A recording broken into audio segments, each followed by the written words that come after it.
on the 15th of February, so we are looking forward to that. But until then, I'll be covering the times that he would normally speak, and he and I are working out sort of when does Grant speak, when does Ethan speak after that. So for now, I'll be doing Bible classes for sure. And starting this week, I wanted to start a study on the book of Mark.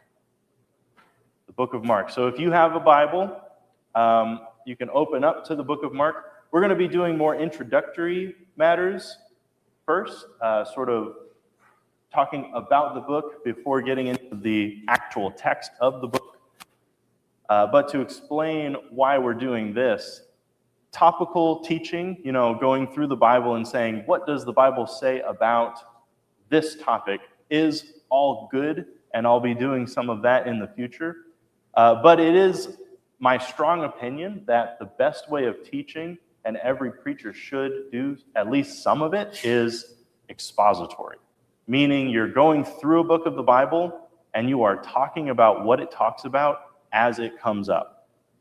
One of the benefits of that is it doesn't let you skip anything, right? Some preachers really like certain topics and they really don't like other topics. And so they'll say, well, I guess I could preach on marriage and divorce and remarriage, but I don't like to. So we'll stick with topical and we'll just skip over that part of 1 Corinthians. But if you're saying, hey, we're doing a study on 1 Corinthians and we're going to go verse by verse and we're going to cover everything that it talks about, well, you can't skip it then, can you? So it sort of forces a preacher to talk about what the Bible talks about and not leave anything out. Do you guys think that's a good idea? I would hope so. So we are going to be talking about the book of Mark, or the Gospel according to Mark. Now, this, like I said, is going to be expository, so that means it's going to be verse by verse. Sometimes we're going to cover literally 2 verses, and we're going to have a whole class period to talk about them. Other times we're going to cover much more, because honestly, some of the Bible is a lot more theologically dense than other parts. So sometimes we're going to cover only a few verses. Other times we're going to cover like 10 to 12 verses at one time. It's all just sort of how it pans out. And we'll be discussing whatever is made appropriate by the scriptures when it comes up. And what that's going to result in is we're going to focus on understanding the passage in detail. So not really glossing over details, but really digging in and understanding it deeply. And I hope there are people in here who appreciate that. And we're also going to focus on developing, having good theology, right? We don't want to have bad theology. That would be bad. But we're going to want to have an accurate understanding of what the Bible is teaching us, what it teaches about Christ, what it teaches about God. I know that those are pretty interchangeable.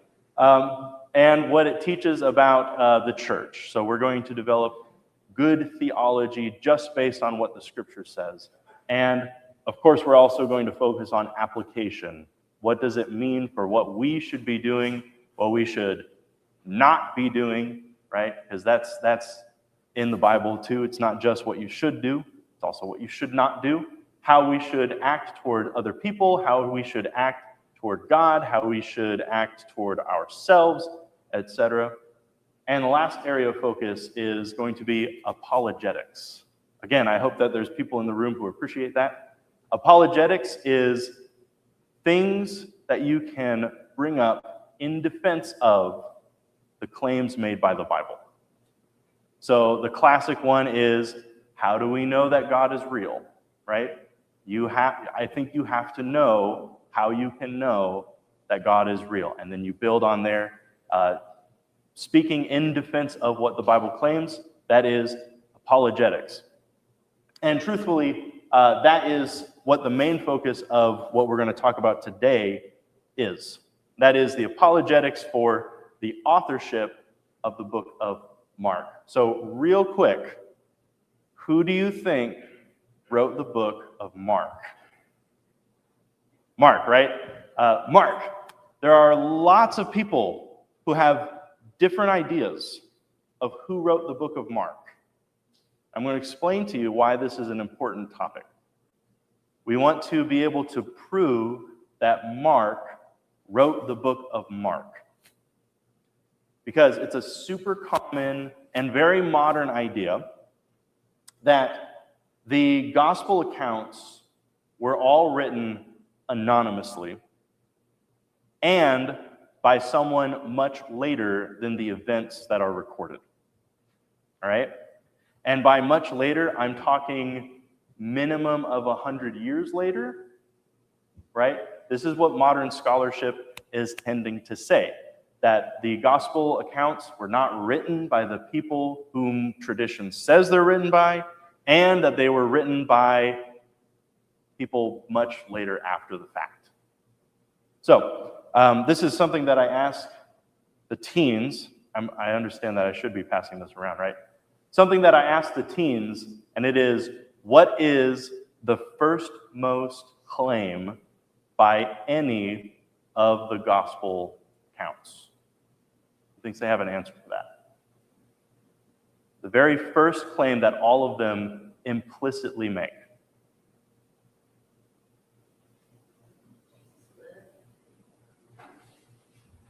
Hello.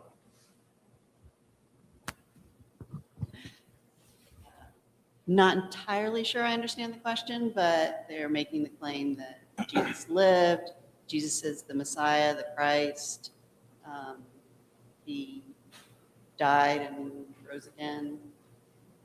Okay. That's a good answer, right? There is one claim that comes before that, though. If you want to know it, go ahead and open up to 1 John chapter 1. It's literally the first thing that John says in the letter. And when someone has it and wants to read it, 1 John chapter 1. Let me just bookmark Mark here. 1 John.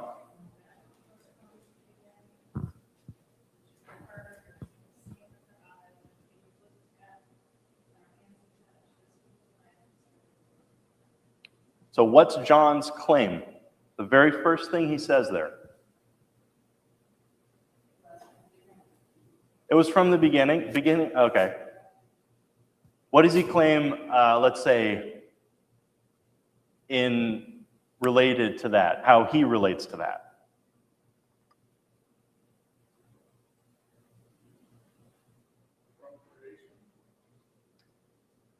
I'm looking more from...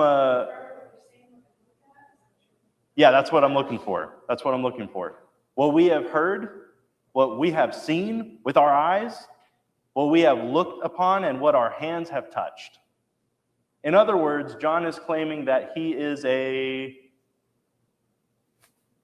witness, right? He's a witness, an eyewitness, first-hand account. The Gospels, all of them make this implicit claim. They are based on eyewitness testimony, right? Every single part of it, except I guess you could say John chapter 1, because that's like in the beginning, so John wasn't there.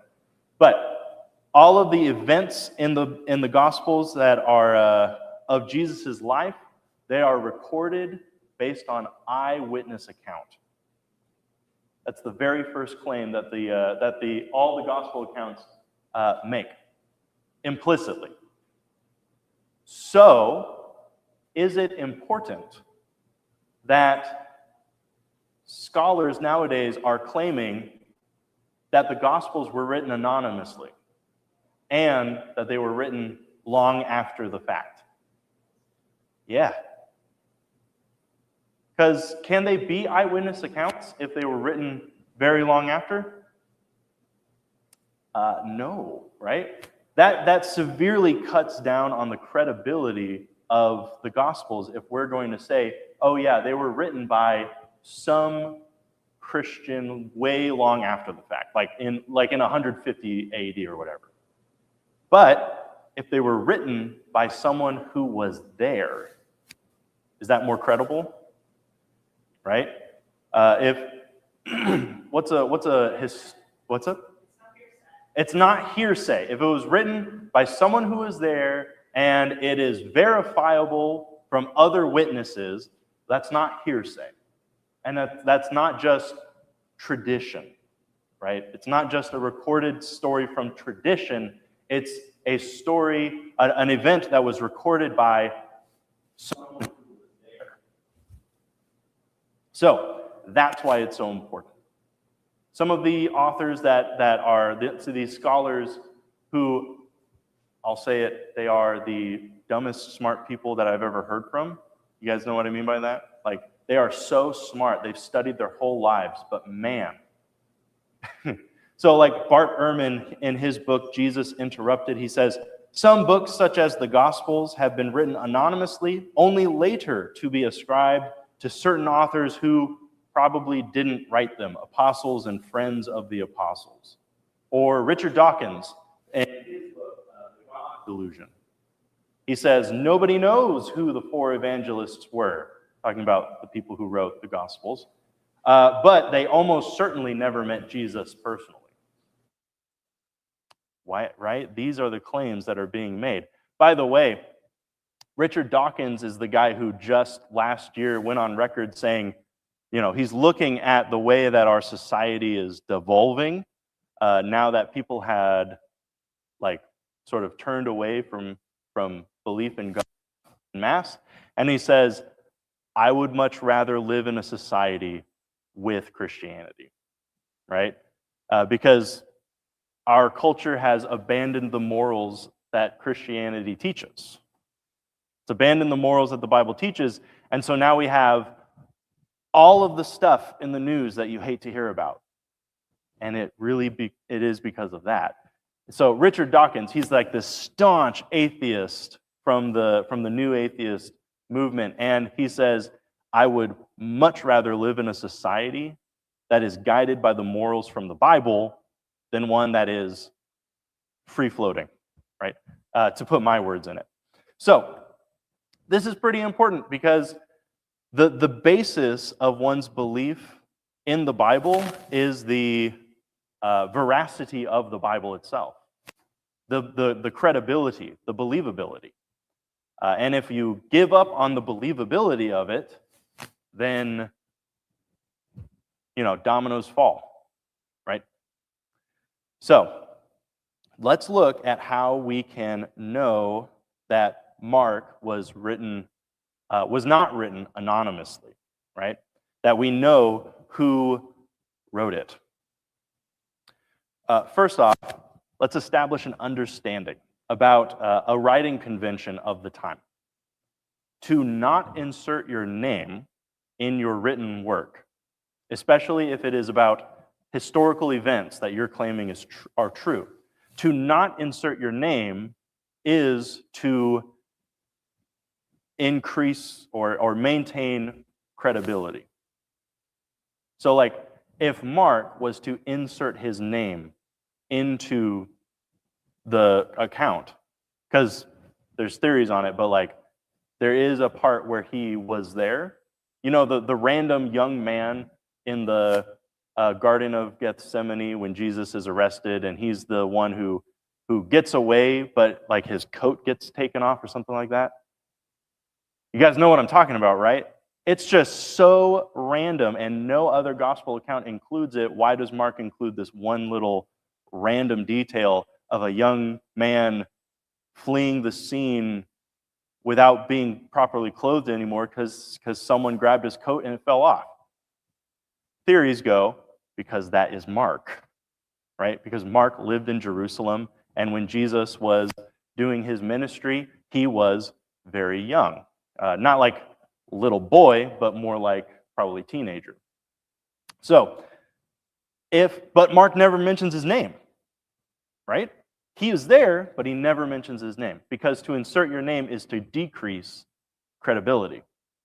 John does the same thing, right? In the gospel according to John, what does John call himself? Anybody know it? The disciple whom Jesus loved. He never mentions his own name, even though, just using logic, when John lists the apostles, The only one not mentioned by name is himself. He calls himself the apostle whom Jesus loved. So he doesn't insert his own name.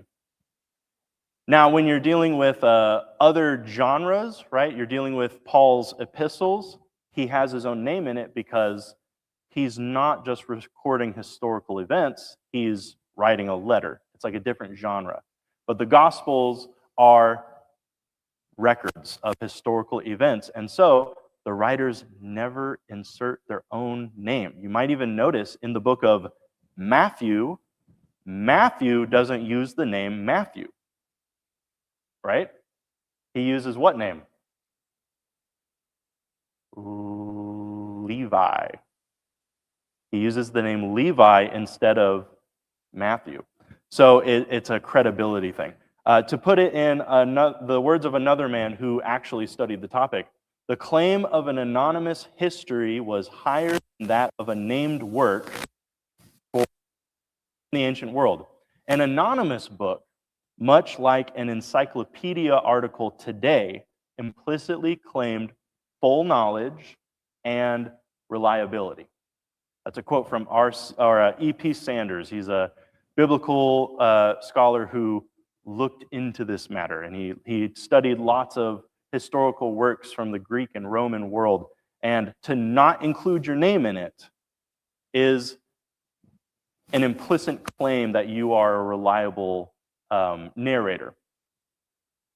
And so to discount Mark's authorship simply based on the fact that his name's not in it doesn't work. It doesn't mean anything, right? It doesn't mean anything. So, in fact, if it means anything, it means that the actual account is claiming to be reliable. That's what it means. So, there are other examples of this in the ancient world. To do a little alliteration, you have works by Plato when he does a recording events kind of thing, like dialogues from his mentor Socrates. He never mentions his own name, although he had to have been there, right? Because he recorded what Socrates is telling him. So he never mentions his own name whenever it's historical events. Or Plutarch. Plutarch is an ancient historian from the Roman times, and he never mentions his own name either, right? It's sort of like the idea that the historical record, it's not about me, it's about the events that happened, and so I'm not mentioning myself. And there was something about the genre that if you did mention yourself, it's, I don't know, I guess it's considered unprofessional, and so you're maybe not considered as reliable. Not sure about that exact aspect of it. But many ancient works were written anonymously, but we know who wrote them. Any ideas of how we know who wrote them? I'll turn the microphone on real quick. Hold on. What'd you say? The style. The style of the writing. Okay, so that works if we have other writings by that person, right? We can compare them. However, right, here's the catch. You have to be able to know that those other writings are them as well, right? What else? What's another way that we can know an anonymous work is written by a certain person?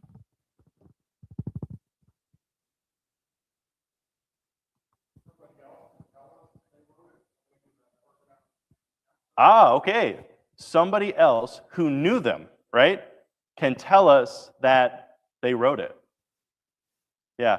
John, I'm sorry I'm not passing the microphone away. Phil is all the way at the back corner, right? So, so I'll repeat what he says. But if someone else knew that person and they say, oh, so-and-so wrote this, right?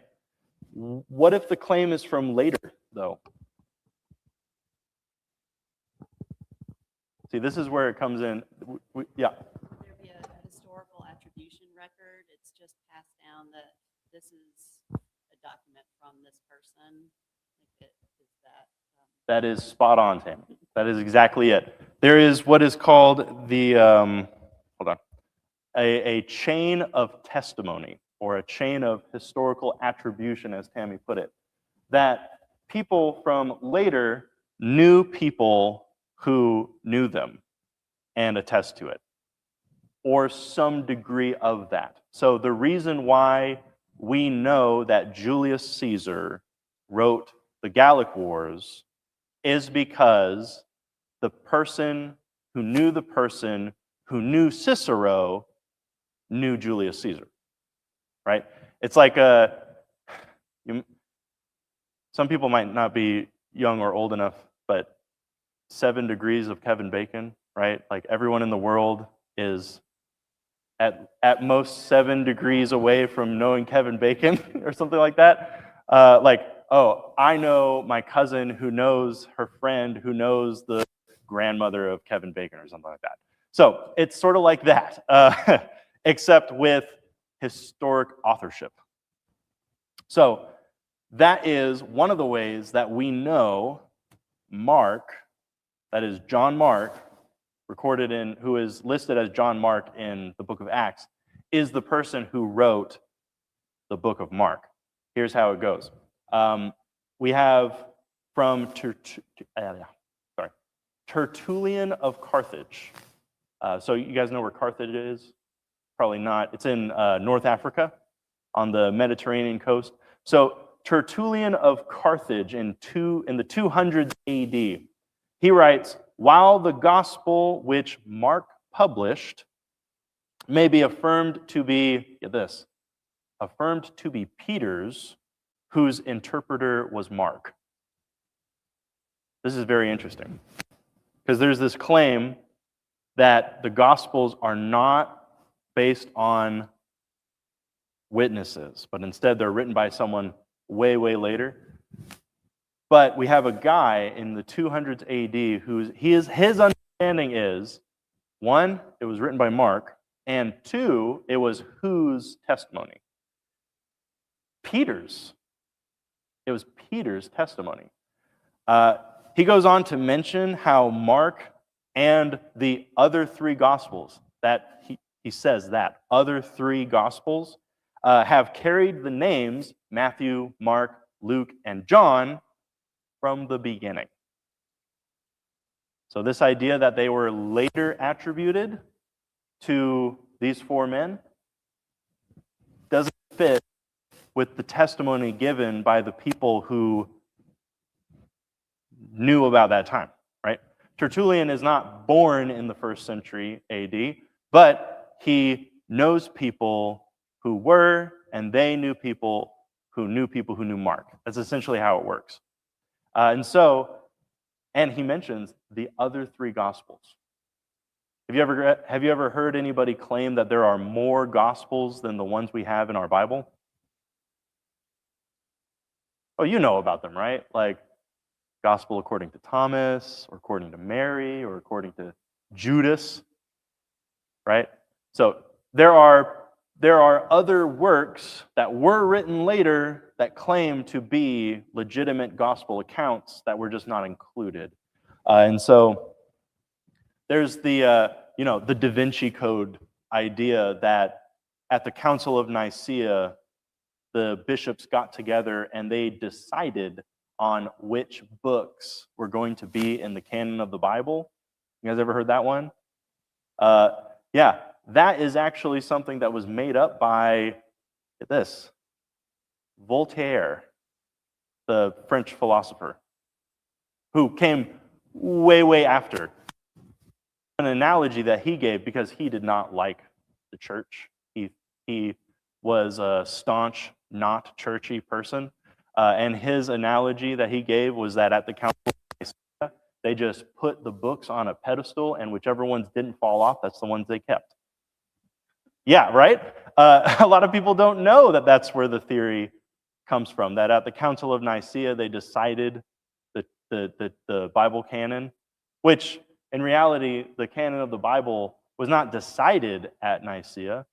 It actually wasn't even discussed at Nicaea. It's a later ecumenical council that they discussed it at. But they recognized it. Not they decided on it, but they recognized it. They said, we know that these books are universally accepted as Scripture, that we know that they are inspired, we know where they come from, when they come from, and we know that they are legitimate.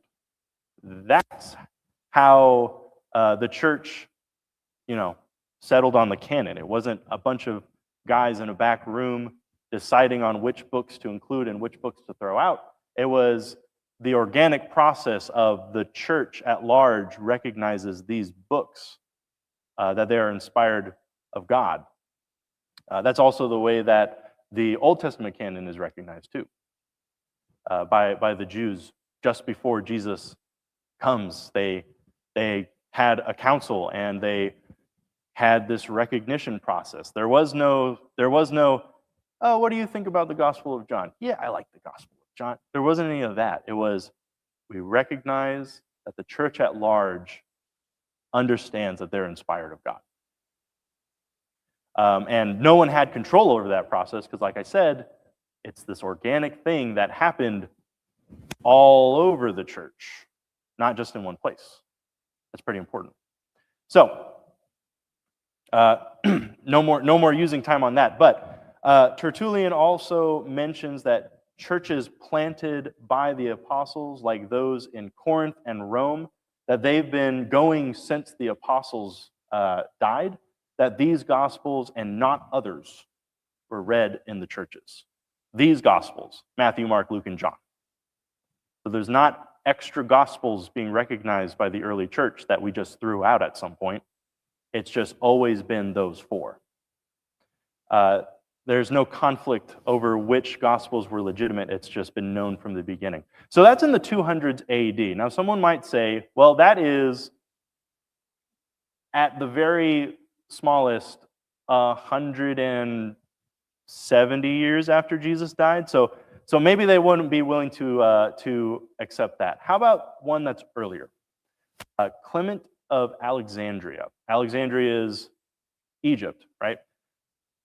So we're getting to another part of the empire.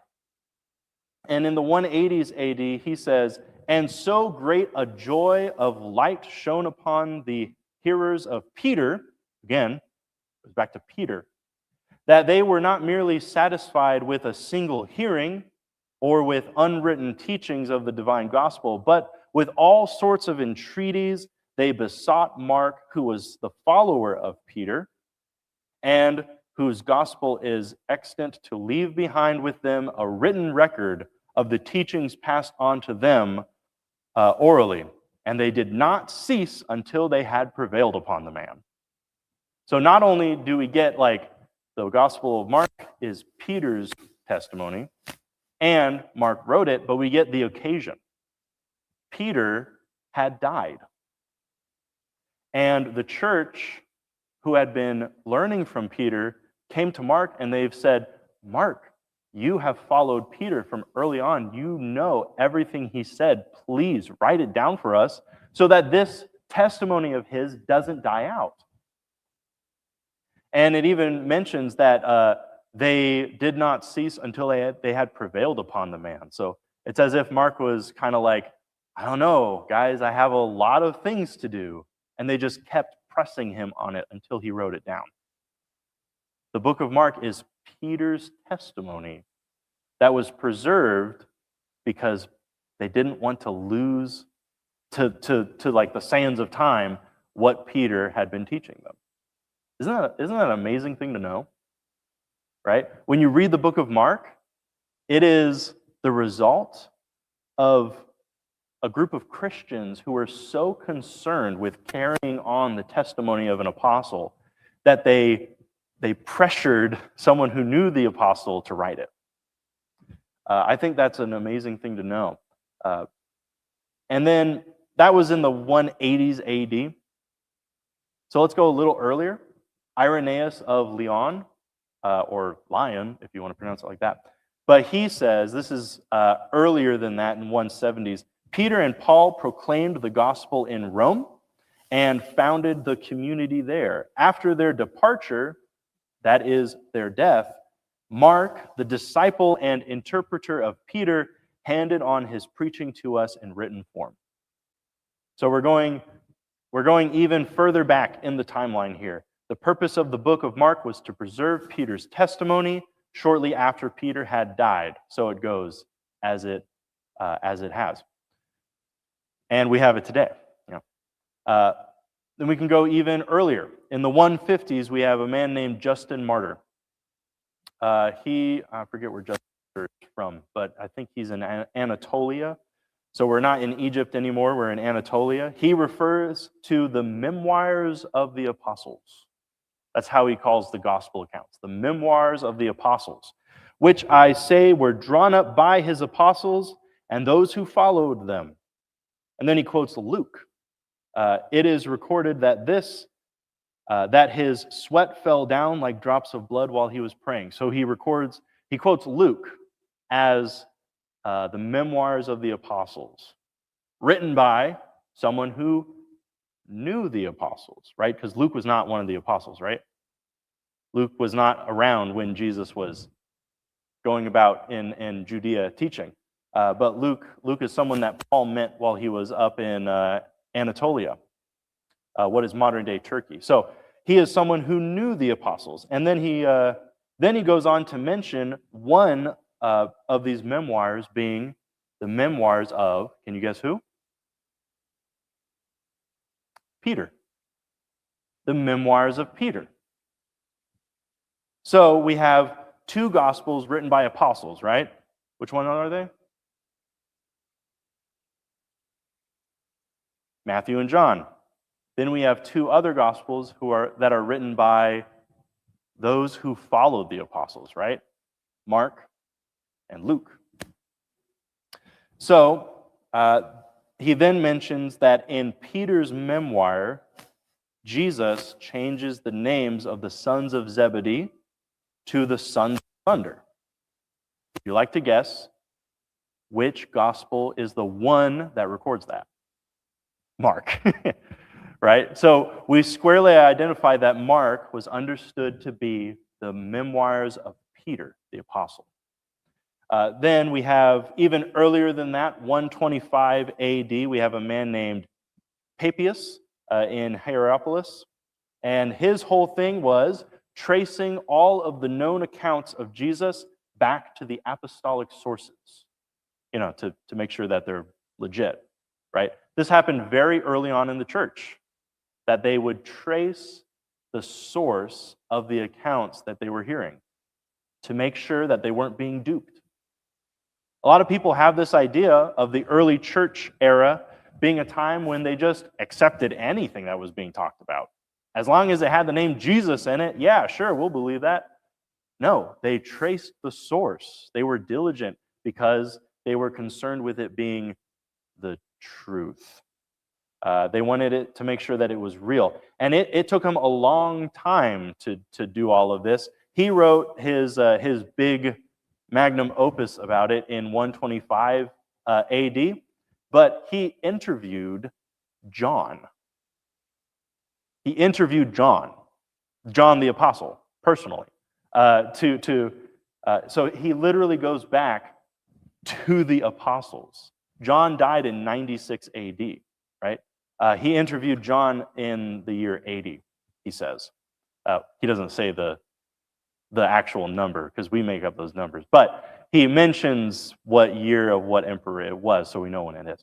So he goes all the way back to the apostles, and he attests to Mark, who followed Peter in the city of Rome as the author of the book of Mark.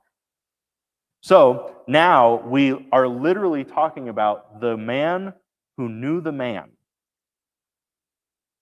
right? We are talking about the man who sat down with Mark to ask this of him. He wrote the book of Mark.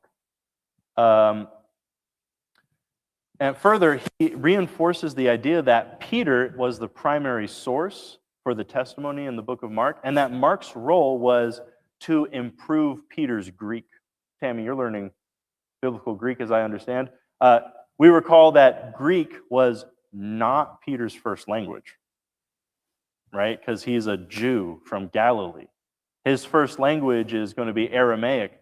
And so if anybody here has learned a second language, you know that even if you study it for a really long time, you're never going to be as good as someone who grew up speaking it, right? That's just kind of the way it is. So we have other people who were very educated people who Greek was not their first language, and so they still used someone to check their grammar and make it better. You know, like Josephus. Josephus was of the priest class. He was a priest in Jerusalem, and he was highly educated. He had tutors come in from all over the world. He had the best education anybody in Judea could ever hope to have. And he still had someone check his grammar when he wrote in Greek and tweak things so that it sounds better. Because even though you're highly trained in it, you're never going to be as good as someone who grew up speaking it. And so the idea was Mark just sort of knew Greek better than Peter did. And so he was interpreting and putting it into better Greek than Peter was able to do. And the first serious time that someone refuted the idea that the Gospels were written by who tradition claims they're written by happened in the 400s AD. So you get that. These Gospels were written in the 1st century AD. And the only serious claims that they didn't write them came like 300 plus years later. So all throughout this early church period, people understood that Matthew, Mark, Luke, and John were written by Matthew, Mark, Luke, and John. And the person who made that first serious claim against it was a man named Celsus, or Celsus, if you pronounce the C as a S.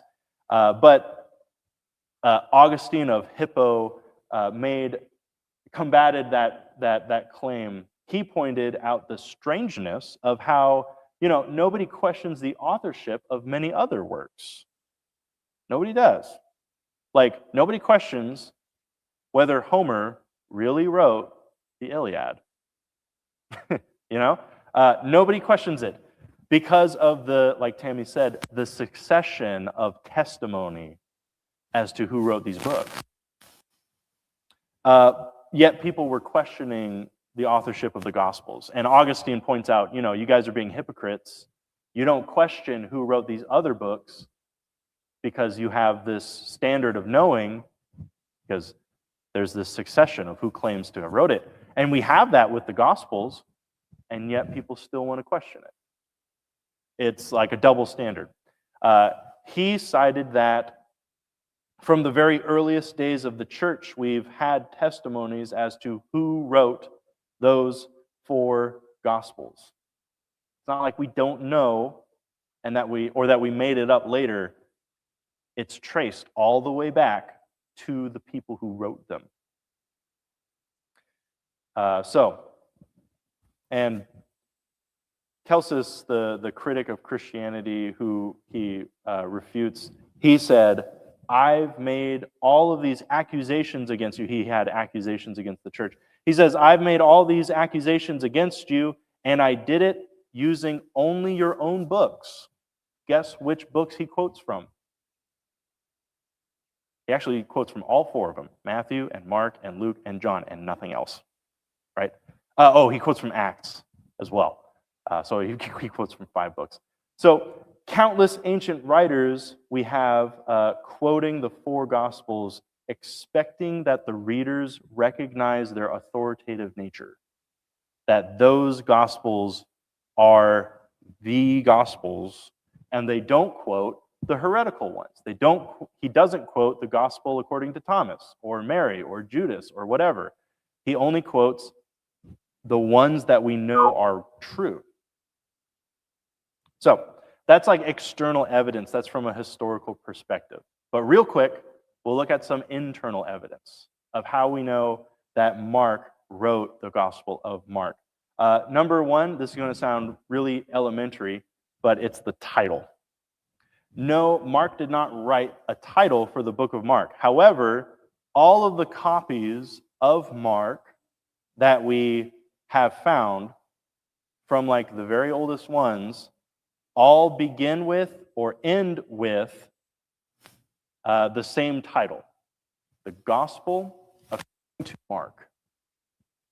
And this is actually really a weird title because the conditions for titling a work would be to do it the other way around.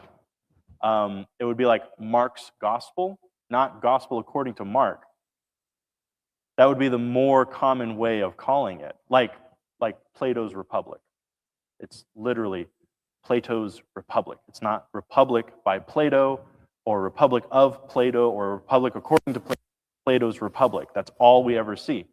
And so it would be, if this title was to develop organically over time from many different sources of naming it, we would expect to see some of them calling it Mark's Gospel, right? Or the Gospel of Mark. But every single one of them from the very earliest copies say the Gospel according to Mark in those words, in Greek, of course. And so we don't have what you would expect from a gradual naming process. We have it named just like that from the beginning. There's something to that. There's something to that. And we also have a distinctly Peter perspective. So like I said, Peter is understood to be the main source of the material for the Gospel of Mark. If you track those who are present in the book to witness the events, you have one guy who is in almost every part of it. Which guy? Which do you think? Peter. Peter is present in almost all of the Gospel of Mark. In the parts where he's not, get this, in the parts where Peter is not there, Mark always includes who is the witness. So, when we have Jesus's trial, we have the girl who was at the door who said, "Hey, Peter, aren't you one of his followers?" And Peter says, No, I deny that. The girl is the witness for Jesus' trial because she's in there. And we have other places that occurs as well. Places where Peter isn't in the story, where he's just absent, someone else is always mentioned. The fancy term for that is inclusio. The witness is included in the testimony. And usually it happens either at the beginning of the account or the end of the account to say, this person witnessed this, or at the end to say, all of these events were witnessed by this person. That's a very interesting thing to track through the books of the Bible, that a witness is always mentioned. Peter also, he acts as the spokesperson for the apostles, but only in the book of Mark. Have you ever noticed that? He acts as the spokesperson for the apostles, but just in the book of Mark. In the book of Acts, you have the day of Pentecost, and he's the guy who stands up and delivers the sermon that is recorded. Are we done with class time? When did it end? 15 after? Oh, okay. So he is in the book of Mark. When the apostles are mentioned, it'll mention them as a group, but it will mention Peter specifically. So it'll say Peter and the disciples. When in the other gospel accounts, it just mentions the disciples as just a group. Doesn't mention Peter, although he's there. So a lot of people have this idea like Peter was the chief most of the apostles. They get that from the book of Mark because it lists him specifically every time, and it's because he's the witness. I find that very interesting.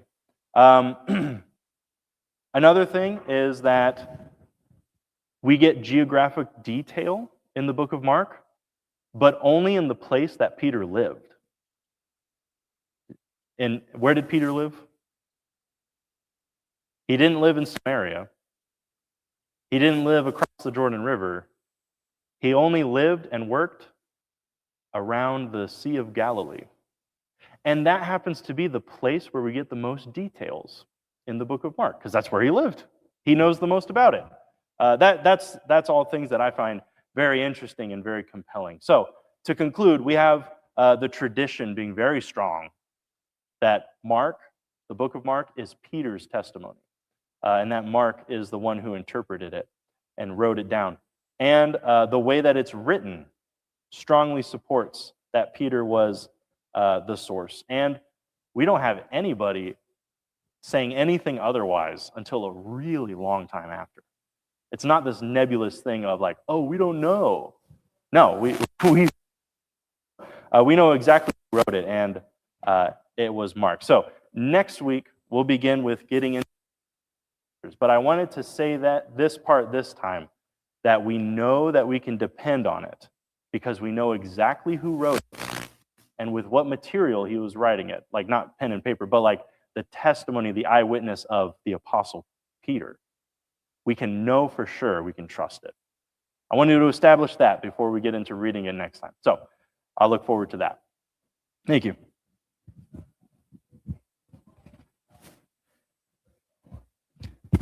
If I push this button once, will it mute? If I hold it? Okay.